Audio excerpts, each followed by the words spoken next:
जम्मू कश्मीर के एलजी मनोज सिन्हा ने कहा कि कुछ लोग बेदखली मुहिम का हवाला देकर झूठा प्रोपेगेंडा कर रहे हैं। उन्होंने कहा कि सरकारी जमीन पर कब्जा करने के लिए अपने ओहदे का गलत इस्तेमाल करने वालों को बख्शा नहीं जाएगा। एलजी ने वाज़ेह किया कि गरीबों को इस मामले में परेशान होने की कोई जरूरत नहीं है।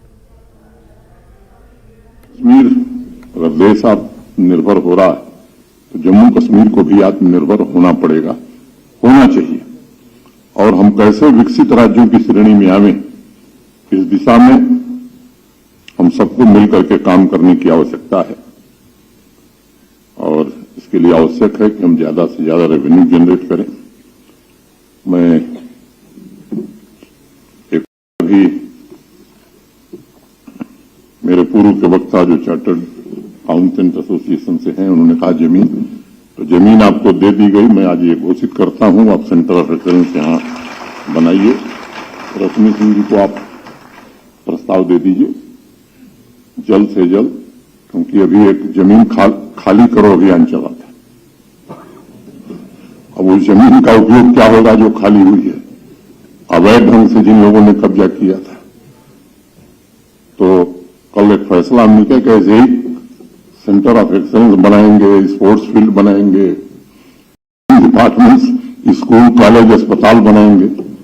तो सरकार की जमीन अगर गलत लोगों ने कब्जा किया था, वो सरकार के पास आई है, तो उसका उपयोग पूरी तरह से जम्मू कश्मीर के सामान्य नागरिकों के लिए हो, ये हमारा अंतिम फैसला है। और इसलिए मैंने आपको कहा कि जमीन की अब हमारे पास कोई कमी नहीं है।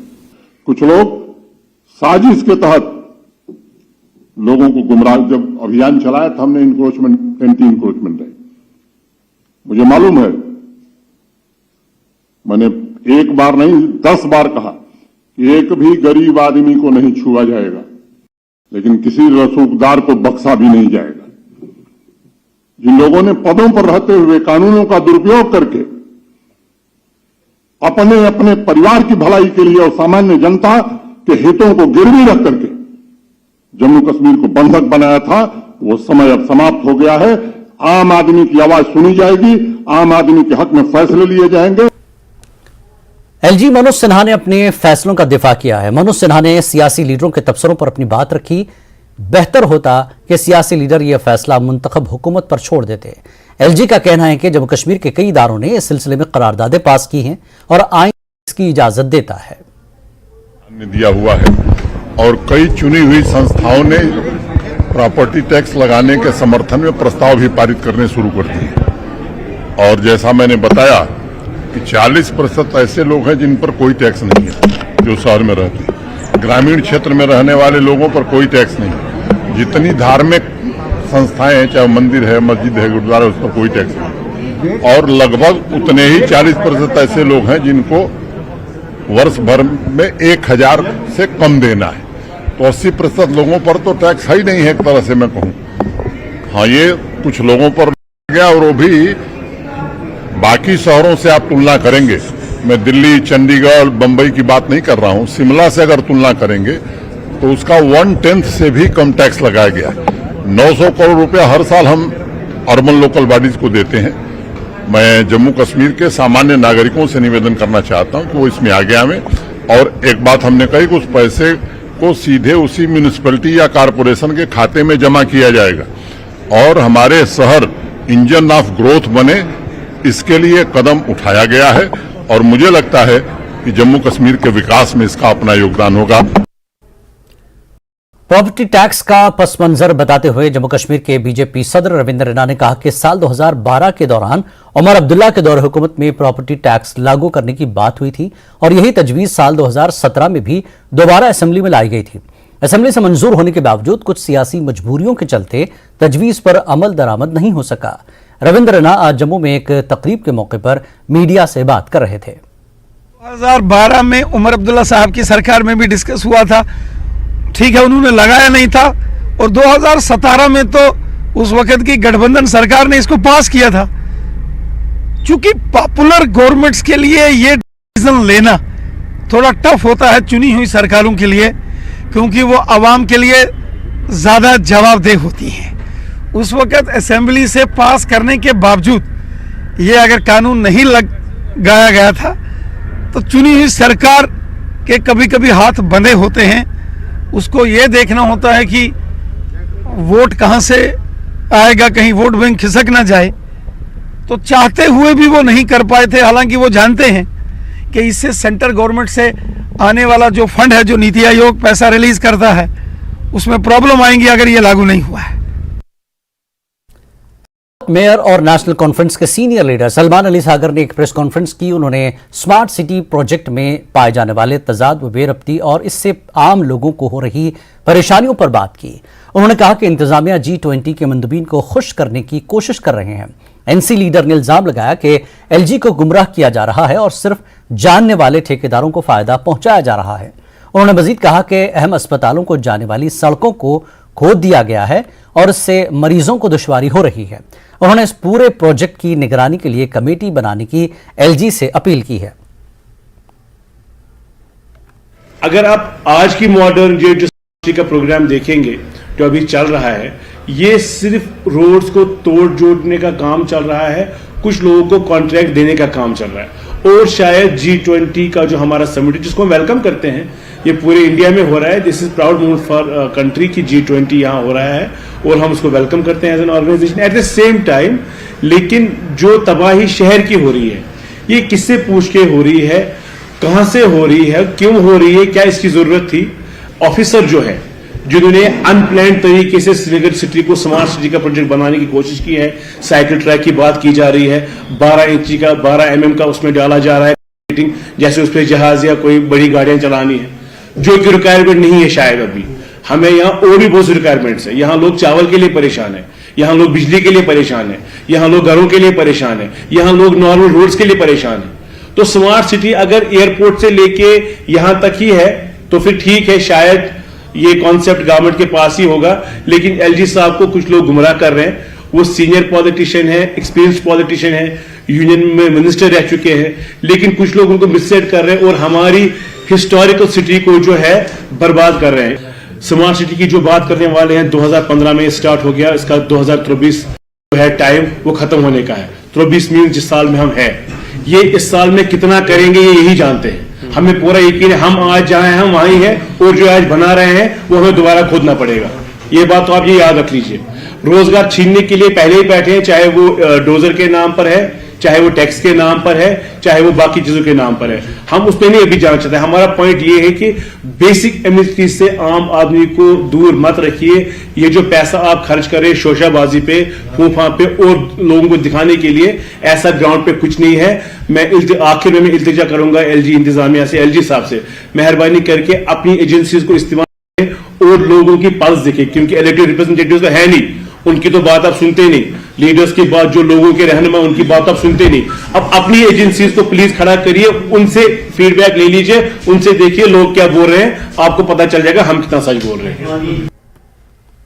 नेशनल कॉन्फ्रेंस का एक वफ्द अचन पुलवामा का दौरा किया। वफ्द ने मकतूल कश्मीरी पंडित संजय शर्मा के अहल खाना से मुलाकात की और ताजियत का इजहार किया। वफ्द की क़यादत NC सिला सदर पुलवामा गुलाम मोहिउद्दीन मीर ने की।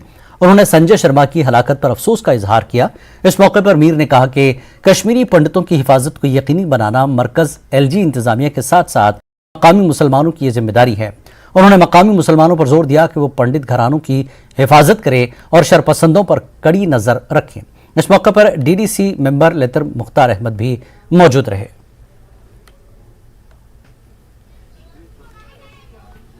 इस वक्त बीजेपी गवर्नमेंट जो दिल्ली में है उनसे भी गुजारिश कर रहा हूं और यहाँ जो LG है उससे भी गुजारिश करता हूं कि वो जान माल का तहफ़्फ़ुज़ यकीनी बनाने के लिए हर कदम उठाए, सिर्फ बयानबाजी तक उसको महदूद न रखे।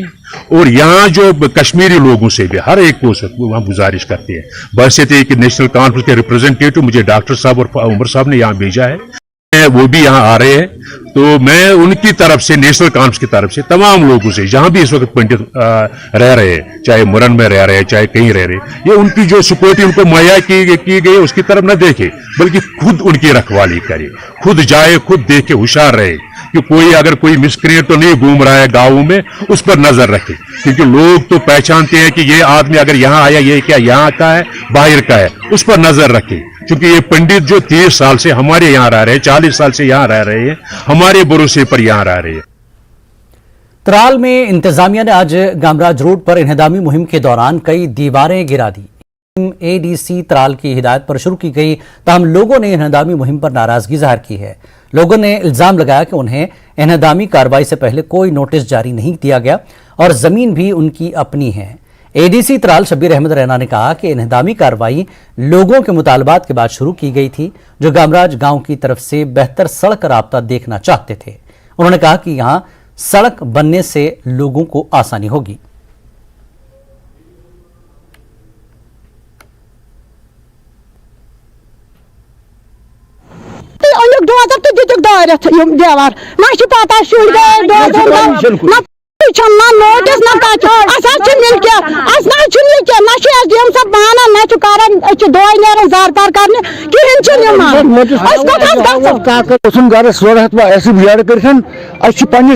बस अगर गाश दी निशान दिए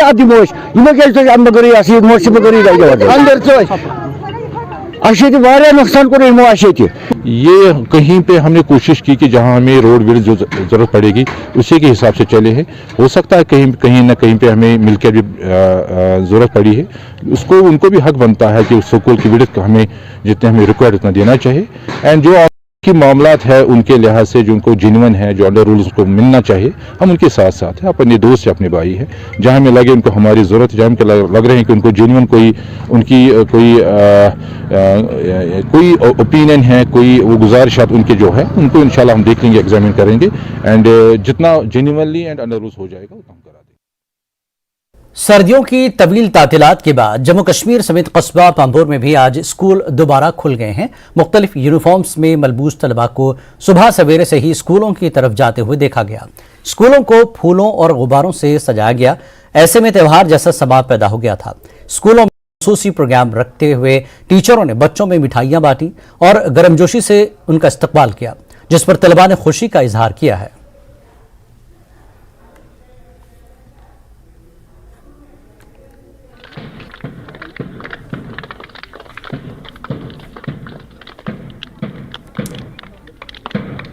अल्लाह का शुक्र है कि मौसम भी सुहाना है, कोई अनटोवर्ड इंसिडेंट पेश नहीं आया।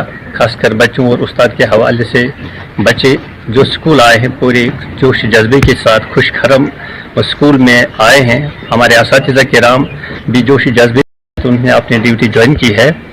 ये जज्बे के साथ कि आने वाला जो हमारा साल होगा, तालीमी साल, इंशाअल्लाह ताला अल्लाह ताला के फजल से हम पूरी कोशिश करेंगे, अपनी जितनी भी सलाहियत हमारे असातिज़ा किराम में है उस सलाहियत को बरकरार लाएंगे और इस सेशन को ज्यादा से ज्यादा कामयाब बनाने की कोशिश करेंगे। डिप्टी कमिश्नर कुपवाड़ा डॉक्टर सागर दत्तात्रेय ने आज कई स्कूलों का दौरा किया। स्कूल खुलने के पहले रोज कुपवाड़ा के कई स्कूलों का उन्होंने जायजा लिया।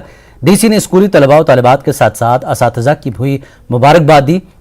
इस मौके पर उन्होंने असातिज़ा पर जोर दिया कि वो स्कूलों में मयारी तालीम यकीनी बनाएं और साथ ही साथ अखलाकी तालीम पर जोर दें और एहसन तरीके से बच्चों की पढ़ाई को यकीनी बनाएं।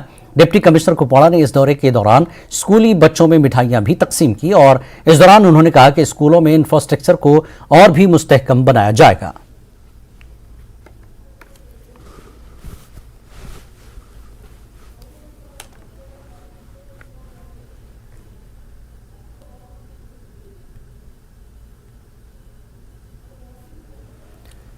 सरमाई तातीलात के बाद आज से तमाम तालीमी इदारे दोबारा खुल गए, लेकिन बानीपुरा के तालीमी जोन गुरेज में तमाम तालीमी इदारे बंद रहे।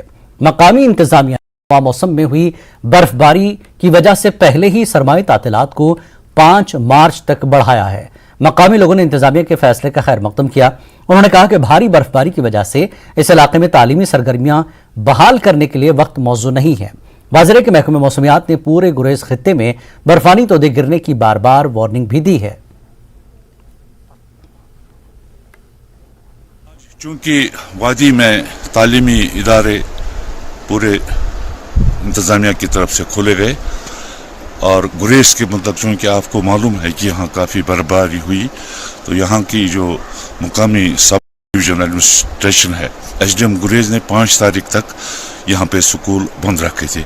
लेकिन चूँकि आपको मालूम है इस साल काफ़ी बर्फबारी यहाँ पे हुई, तो मेरी गुजारिश होगी जो मुकामी यहाँ पर हमारे एसडीएम साहब हैं, क्योंकि कुछ स्कूल ऐसी जगहों पर यहाँ पे हैं जहाँ पे अब भी रिस्क है। मेरी गुजारिश होगी कि वो इस पर नजरसानी करें और कुछ लाहे अमल तैयार करें। बॉलीवुड अदाकारा आलिया भट्ट और अदाकार रणवीर सिंह कपूर के अलावा producer Karan Johar film shooting के लिए गुलमर्ग पहुंचे हैं। सभी गुलमर्ग में बर्फ से ढकी चादर पर अपनी फिल्म राखी और की प्रेम कहानी के गाने की शूटिंग कर रहे हैं। गुलमर्ग क्लब के सामने तमाम तरह की फिल्म शूटिंग मशीनरी लगाई गई है। कश्मीर में बॉलीवुड फिल्मों की शूटिंग पर मकामी लोगों में काफी खुशी पाई जा रही है। सयाहती मकाम गुलमर्ग में हमारे नुमाइंदे मुनीर हुसैन हुर्रा से इस पेशरफ्त का जायजा लिया।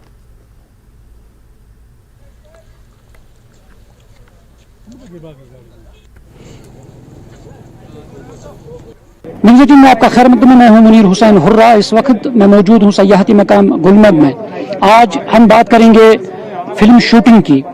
जैसा कि आप जानते हैं कि कश्मीर सदियों से ही फिल्म शूटिंग के लिए मशहूर रहा, मशहूर जगह रही है और 90 की दहाई से पहले भी यहाँ मुख्तलिफ जो सुपरहिट फिल्में हैं उनकी शूटिंग हुई है।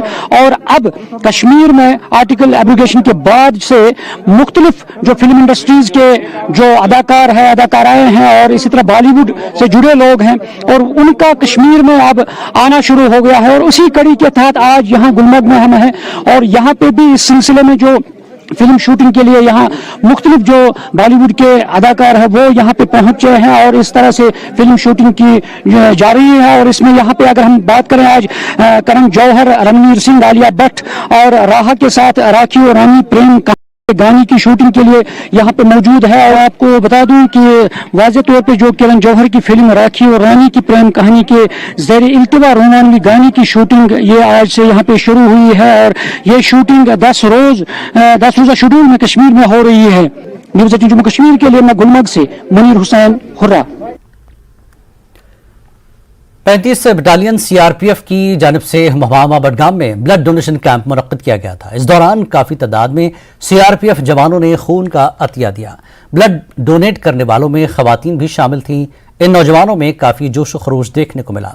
उनका कहना था कि उनके खून का किसी की जान बचा सकता है तो वो काफी मुतमईन हैं। इस कैंप में SMHS अस्पताल का अमला भी आया था।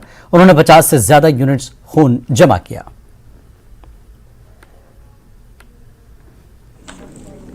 अच्छी फीलिंग हो रही है। हम ब्लड डोनेट करेंगे तो और लोगों को हेल्प होगी जिनको ब्लड की जरूरत है। इससे पहले कभी ब्लड डोनेट नहीं किया है, अभी फर्स्ट टाइम। किसी और की जान बच सकती है जिनको ब्लड की जरूरत है अर्जेंट में, इमरजेंसी में, तो इसलिए ब्लड डोनेट कर रहे हैं। हम SMHS hospital Srinagar GMC Srinagar से आए हैं। हमारे यहाँ पे एक mega volunteer blood donation camp हो रहा है 35 CRPF 35 के साथ। यहाँ पे बहुत सारे आए हैं वॉलंटियर ब्लड डोनेशन के लिए और नगद डोनेशन कैंप हो रहा है यहाँ पे। हमारी जो यूटिलाइजेशन है हॉस्पिटल में, अगर हमारे पास रोज एक कैंप होता ना 100 का कैंप, 100 डोनेशन वाला कैंप, वो भी कम है क्योंकि हमारी यूटिलाइजेशन बहुत है। कैंसर पेशेंट्स को भी ये ब्लड लगता है, हमें तो कैंसर पेशेंट्स को तो चढ़ाना ही पड़ता है रोज। और ट्रॉमा एक्सीडेंट केसेस आते हैं उनको भी 10-10 यूनिट एक बंदे को लगता है। हेमोफीलिया, थैलेसीमिया, कैंसर पेशेंट्स या एक्सीडेंटल केस, उनको तो ब्लड लगता है जरूरी। यही ब्लड उनके लिए रिजर्व रहता है, ये बहुत जरूरी, बहुत इंपॉर्टेंट है। जितना भी अवेयर हो जाएंगे सारे लोग blood donation, volunteer blood donation के लिए, वो बहुत जरूरी है। जैसे आप सभी जानते हैं कि जो सिक्योरिटी फोर्सेज है हमेशा जनता के साथ है, हमेशा जनता के लिए काम करते हैं और उसमें ही एक कदम है रक्तदान। अगर कहा जाए रक्तदान सबसे बड़ा दान है। सब लोग अलग अलग तरीके का दान करते हैं लेकिन इससे कई लोगों की जान बचती है, कई लोगों की जिंदगी बचती है, प्रेशियस लाइफ बचती है और उसी को ध्यान में रखते हुए ये एक ब्लड डोनेशन कैंप आयोजित किया। अब तो खून का अतिया किसी की जान बचा सकता है, इसी मैसेज को दिमाग में रख के आज 35 बटालियन CRPF की जानिब से महमामा बडगाम में ब्लड डोनेशन कैंप मुनक्किद किया गया। यहाँ पर जवानों का काफी अच्छा रिस्पांस देखने को मिला। आप देखिए, थोड़ा सा हम कोशिश करेंगे, तस्वीरें दिखाएंगे किस तरह से जवान, चाहे उनमें महिलाएं भी हैं और मेल भी है, वो सामने आ रहे हैं और ब्लड डोनेट कर रहे हैं। मैसेज यही है कि ये खून का अतिया किसी की जान बचा सकता है। हालांकि मैं आपको बता दूं SMHS अस्पताल का अमला यहाँ पर आया है क्योंकि SMHS में रोजाना कई सारे ब्लड यूनिट्स जमा होते हैं क्योंकि काफी सारी इमरजेंसी में लोगों को ब्लड की जरूरत होती है। ऐसे में वो लोग यहाँ पर आए हैं और यहाँ पर ब्लड यूनिट्स जमा कर रहे हैं। इन जवानों का यही कहना है कि इनके खून से अगर किसी की जान बचती है तो वो काफी जरूरी है। वही यहाँ पर जो डॉक्टरों का अमला है उन्होंने कहा कि किस तरह से उनको रोजाना की बुनियादों पर खून की जरूरत रहती है, क्योंकि काफी सारे मरीज अस्पतालों में ऐसे होते हैं जिनको खून की जरूरत होती है। ऐसे में इस तरह के ब्लड डोनेशन कैंप करना काफी अच्छा है, क्योंकि एक तो इंसान फिट भी रहता है और साथ ही उनके खून से किसी की जिंदगी बच सकती है। न्यूज़18 के लिए हुमामा बड़गाम से मैं आबिद हुसैन। ऑल जम्मू कश्मीर पटवार एसोसिएशन बडगाम आज से गैर मुअय्यना हड़ताल पर चले गए हैं। बडगाम के तमाम पटवारी डीसी ऑफिस के रूबरू पार्क में स्ट्राइक पर बैठे हैं। उनकी हड़ताल से लोग मुतासर हो रहे हैं। इन पटवारियों का मुतालबा है कि पटवार हलकों को बनाया जाए, ग्रेड पे में इजाफा किया जाए। यहाँ के पटवार हलकों के न होने से उनको मुश्किलात होती हैं।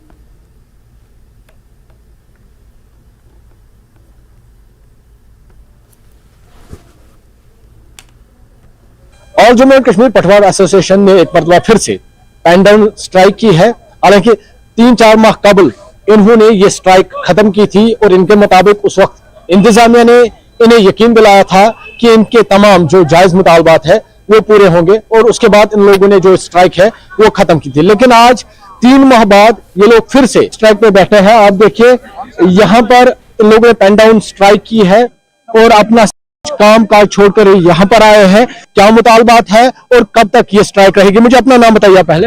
Altaf Hussain Malik, district president all Jammu and Kashmir पटवार एसोसिएशन। अल्ताफ साहब, फिर से आप स्ट्राइक पे बैठे हैं, लोग फिर से मुश्किलात में आ गए हैं। लास्ट टाइम आपने ये स्ट्राइक खत्म की थी, अब फिर से क्यों मजबूर हुए? स्ट्राइक क्यों की? हमारा ये शौक नहीं है कि हम स्ट्राइक पर बैठे, लेकिन इस टाइम हम मजबूर हो गए हैं। हम लोगों की तकलीफ हम समझते हैं।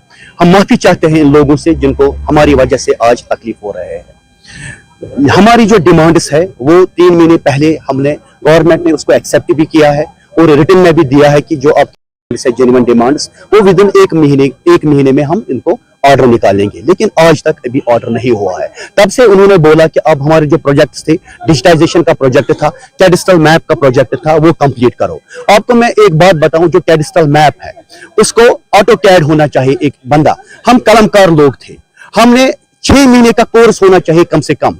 ट्रेनिंग के बगैर हमारे पटवारी साहिबान ने उसको 2 महीने में सीखा और हमने इस कैडिस्ट्रल मैप्स को भी कंप्लीट किया। एग्रीकल्चर सेंसस भी हम कंप्लीट कर रहे हैं, डिजिटाइजेशन भी हमने कंप्लीट किया है। इस डिजिटाइजेशन में इन्होंने करोड़ों रुपया एक प्राइवेट कंपनी रामटेक को दिया है, लेकिन उन्होंने 5 साल में सिर्फ 68 जमाबंदी उसको कंप्लीट किया है।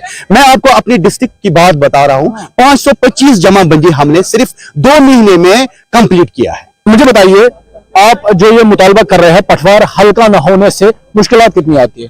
जी, सबसे पहले तो ये बोलना चाहेंगे कि अल्ताफ साहब ने बखूबी ये बताया कि जो हल्के बनाए गए हैं, हल्का बंदी जो की गई है वो बहुत पुरानी है।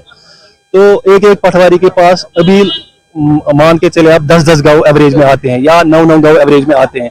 तो ये पटवारी जो है ये आखिर एक इंसान ही है, ये अपना काम ठीक तरह से नहीं कर पाएगा इस हिसाब से, क्योंकि ये प्रपोजल था कि जो पंचायत हल्काज हैं जिसमें 2 या 3 गांव या कभी कभी अगर कोई गांव बड़ा होगा तो वहां पे एक ही गांव में एक पंचायत हल्का है। अगर उसी तर्ज पे हम चाहते हैं कि उसी तर्ज पे रेवन्यू के हल्के बनाए जाएं, पटवार हल्के उसी तरह के बनाए जाएं, ताकि एक पटवारी के पास सिर्फ 2 या 3 गांव हो और वो लोगों का काम अच्छे से आसान तरीके से कर सके। और इसके अलावा उससे एक और फायदा ये होगा कि नए पोस्ट क्रिएट हो जाएंगे। न्यूज़18 के लिए बड़गाम से मैं आबिद हुसैन। कांग्रेस के सीनियर लीडर प्रोफेसर इस्माइल आशना ने बांडीपुर के केतसन इलाके का दौरा किया। इस मौके पर कांग्रेस वर्करों की एक बड़ी तादाद मौजूद रही। लोगों ने प्रोफेसर आशना को इलाके के मसाइल से वाकिफ करवाया। प्रोफेसर आशना ने इंतजामिया से दूर दराज इलाकों के मसाइल पर तवज्जो देने का मुतालबा किया।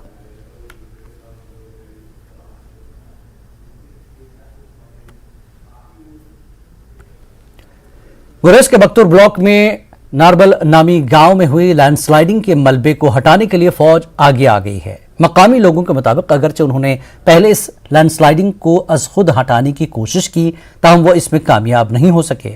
मकामी लोगों के मुताबिक मैकेनिकल इंजीनियरिंग डिपार्टमेंट की मशीनरी खराब होने के बाद उन्होंने मकामी फौजी यूनिट से रब्ता किया, जिसके बाद फौज ने अपनी मशीनरी और जवान काम पर लगाए। मकामी लोगों ने बर वक्त मदद मिलने पर फौज का शुक्रिया अदा किया। पिछले 20 दिनों से लाइन ऑफ कंट्रोल में वाक़ा तारवल नामी गांव में जो मेन रोड है वो बंद पड़ा हुआ था। तो हमने रिक्वेस्ट की थी अपने यहाँ नज़दीकी यूनिट जो है 13 कुमाऊं रजांगला बटालियन के सीओ साहब से, उनसे रिक्वेस्ट की थी कि वो अगर अपनी जेसीबी भेज देंगे इस लैंडस्लाइडिंग को हटाने के लिए। तो सीओ साहब ने बर वक्त एक्शन करके आज अपनी जेसीबी को यहाँ पर भेज दिया है। तो वो लैंडस्लाइडिंग इस वक्त साफ कर रही है। तो हम तहे दिल से 13 कुमाऊं रजांगला बटालियन का शुक्रिया अदा करते हैं और खासकर हम तहे दिल से शुक्रिया अदा करते हैं। हमने कल यहाँ पर अपने आदमी लाए थे और रोड साफ करने की बहुत कोशिश की, लेकिन ये पसी इतनी भारी है कि हम नहीं उठा सके। अब हमने सीओ साहब से रिक्वेस्ट की थी और सीओ साहब ने अपनी जेसीबी भेजकर, अपने जवान भेजकर यहाँ काम शुरू किया। हम बहुत शुक्रगुजार हैं अपने फौज का कि वो हर वक्त सिविलियन का मदद करते हैं। और हमें बहुत अफसोस है कि सिविलियन की जो 2 मशीनें थी लोडर, वो किस तरह ख़राब हुई है, जिससे हमें आज 20 दिन से बहुत दिक्कत हो रही है। रोड बहुत ख़राब है, बच्चों को आने जाने में बहुत तकलीफ होती है, बड़ों को तकलीफ होती है। इसलिए हम सीओ साहब का बहुत शुक्रगुजार है, बर वक्त कार्रवाई करके हमें ये रोड खोलने में मदद की है। कश्मीर न्यूज में फिलहाल इतना ही। आदाब।